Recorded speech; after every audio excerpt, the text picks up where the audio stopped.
Since the dawn of time. Okay, well, actually, not that far back, but ever since computer nerds created the very first video game, other nerds asked themselves, can I be better than anybody else? Thus, the bornage of competitiveness in video games. Over the years, competitions in video games have been getting bigger and bigger. Bigger prize pools, more games, and crazy-ass memorable moments. This has sparked more people to play, more people to watch, and more people to come together and create a community. But this is at the top of what competitive games are. We have team-based competitive games, solo-based competitive games, and a more niche style of competitive games called speedrunning. A lot of cool things happen in all these styles of competitiveness, but it has a big problem. Well, first, speedrun community, you can leave. You guys are always pretty cool and Chad, so no quarrels. But the other games, I've got a fight to pick with you. These games have made a history by having one of the biggest issues with their player base. Just saying Rocket League, League of Legends, Valorant, and Counter-Strike can remind anyone about what is wrong with these communities. Toxicity, the stain of these communities. There are a lot of cool people in these communities, and a lot of cool things that happen. But playing those games in a competitive match with 9 other random players creates a darkness inside of everyone.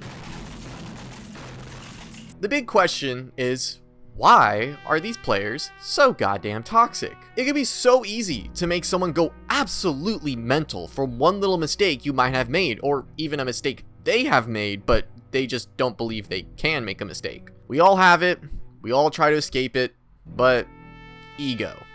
Ego is kind of just built into the system of these games. The rank separates players, making it easier to make fun of certain ranks, and those ranks just amplify your ego because you are able to hit a certain rank.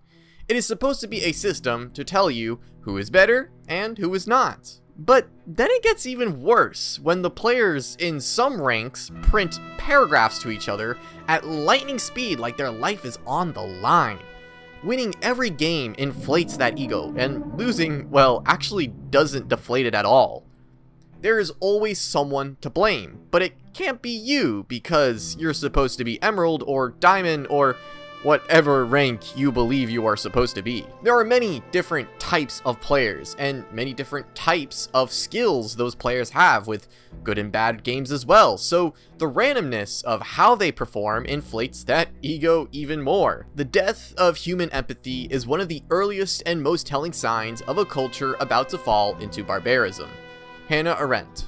This is what these communities are becoming. One reason that makes it even easier to lose the empathy of others is the way these games are played. You sit alone in a room looking at a screen, not seeing the other person on the other line. The internet kind of just brings the worst out of people because it's pretty anonymous. A username, exists, but that doesn't mean anything. Most of these people that you meet on the internet, you won't ever meet in your life, and if you ever do, will probably never know, might just be passing on the street. It is way easier to be more empathetic when you meet someone in person. You see the way they dress, the way they talk, and the emotions that they convey.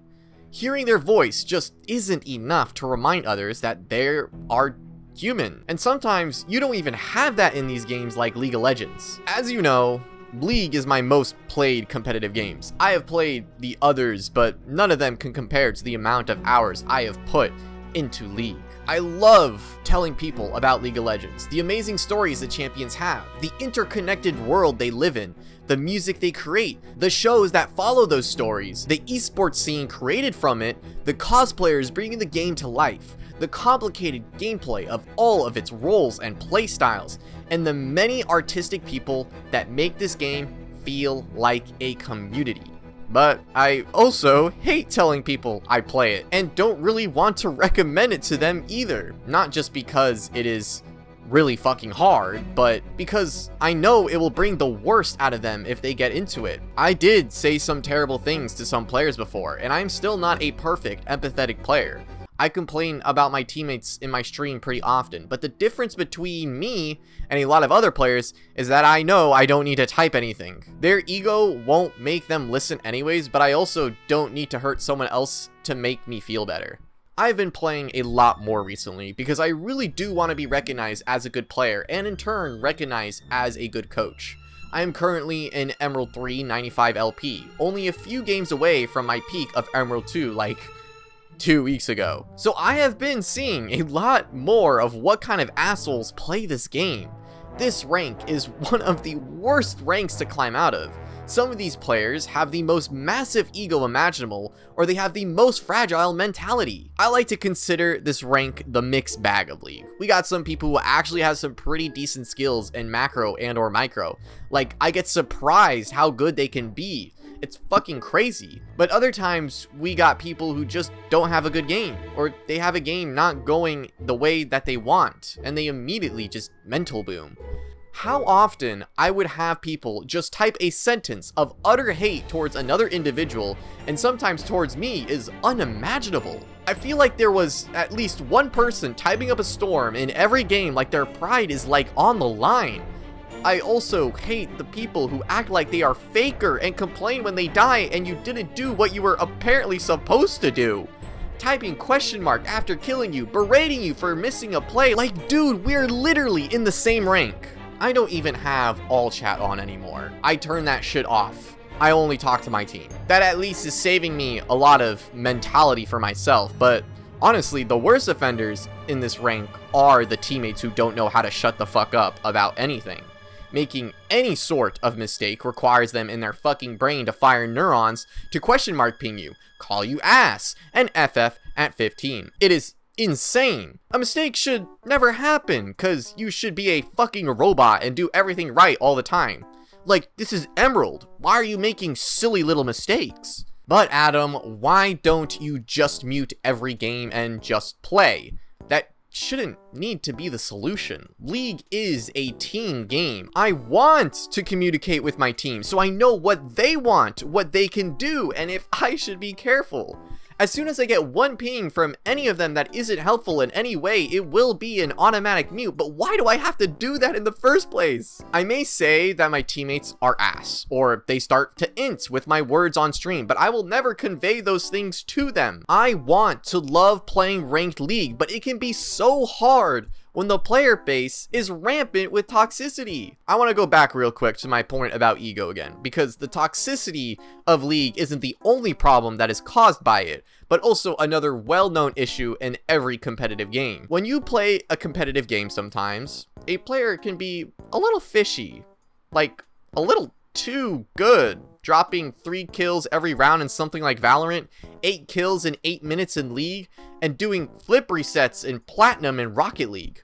You obviously lose because they are just fucking destroying your team. And then you go a little bit deeper. You look into their account a little bit, and they are level 58 in Emerald, which is not really possible when rank opens up at level 30 in League, and only playing 100 games of League will not get you to Emerald. Like, you cannot be that good after 100 games. This type of player is known as a smurf, an alternate account where a better player creates a new account and plays against worse players than them. So they generally always stomp. Some reasons why people create smurfs is not because of ego. They sometimes just want to play with their friends in rank, but that also is not allowed because that is literally boosting someone. Honestly, in my opinion, solo and duo queue should just be separate at this point. But anyways, ego still holds a big factor for some of these smurfs. League games or competitive games in general last very long, sometimes 20 to 50 minutes, and having a 50% chance of losing or winning that game because you are versing people at the same skill level as you can suck a lot of dick. They become tired of the constant win and loss and just want to feel that dopamine hit every time they win. This is when they start not caring about climbing higher in the ladder. They just want to win. So they create a new account so they can verse players lower than their skill level, so they have a higher chance of winning games and also doing well in those games, like really good. But then they can win too much and get closer to their actual rank, so they intentionally lose some games so they can stay around the same area and repeat the cycle over and over again. The people in those ranks have to deal with them almost every game. At least in Emerald, there's probably an 80% chance that there will be a Smurf on either team. This not only gives them the dopamine hit they want, but also inflates their ego even more. These people are generally always the most toxic as well, as since they did hit a better rank, they technically are better in a sense. Making a mistake in front of them makes them blow their goddamn casket off. I saw that Riot for Valorant is starting to actually introduce two-step authentication for rank, which is a big plus. This makes people who want to play rank need to put in their phone number and confirm it, making it harder to create a Smurf, as you're going to need another phone number. You can't have one number for 2 accounts. It won't solve it, but making it harder to do it can steer away a lot of more people. All of this has stemmed from ego, and I want you guys to realize that this might be an issue you have as well. So before you type anything or missing ping someone, just remember, man, there is a person behind that screen with a family, with a life they live. Remember that they can make mistakes. They are just here, for the most part, to have some fun. Remember that they can have good and bad games, and sometimes you will be in those bad games. Simply learn to shut the fuck up and play the game. Nothing is personal. You are not going to feel better typing. Your rank is not the end all be all to your life, and if you think that it is, you really need to take a step back and reflect. Be kind, be nice. You don't know what others are going through. That's what it means to have empathy. Thanks for watching.